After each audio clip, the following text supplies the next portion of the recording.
Following this week's announcement about the downtown Kalamazoo Arena, we have heard from businesses, economic agencies, and athletics administrators for three of the teams expected to call that facility their new home. But what about those who call the neighborhoods down the street their home? One advocate spoke with News 8's David Horak. When talking about the arena and events center and its impact in downtown Kalamazoo, those behind the efforts did not just talk to designers and architects, businesses, and also the K-Wings and Western Michigan University.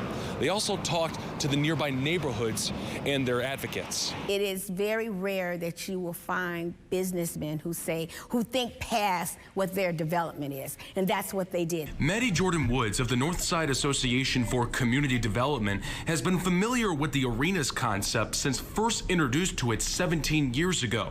But she says it was proactive conversations and collaboration that led to this week's announcement, including a $6 million donation to the association. That $6 million is making a splash. They don't need to do anything more. If they just stick with their word, they've done more than anyone. She says the money will help the association implement their 2018 neighborhood plan that identifies and addresses housing, workforce development, green space, the arts, and the creation of the Northside Business District. So most people think, oh, you can't make any money in our community unless you gentrify everybody out and just bring rich people in. No, you can make money. You just have to provide the services that people are looking for, because people will come from everywhere to it. And it's not just a one-time donation. The Arena and Events Center plan to require a minimum of 20% BIPOC-run businesses from the Northside neighborhood occupying concession space.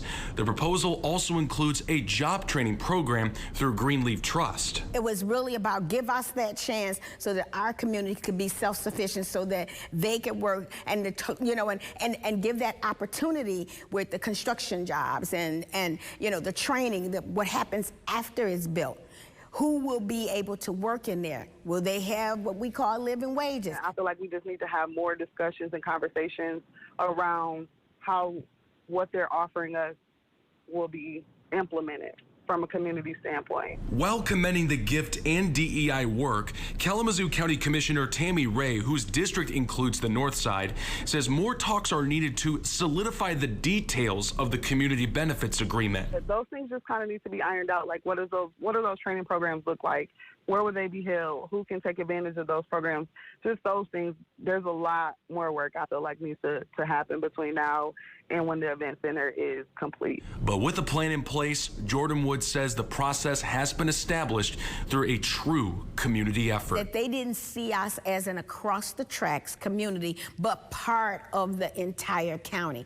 And they put their money where their mouth is, and then they said, we will do even better. We will put our expertise so we can train people in your community and they can train people. That long-term sustainability effect. Jordan Woods says the board has to decide how to spend the $6 million, but that is only going to be available by June if the negotiations for the property of the Arena and Event Center continue.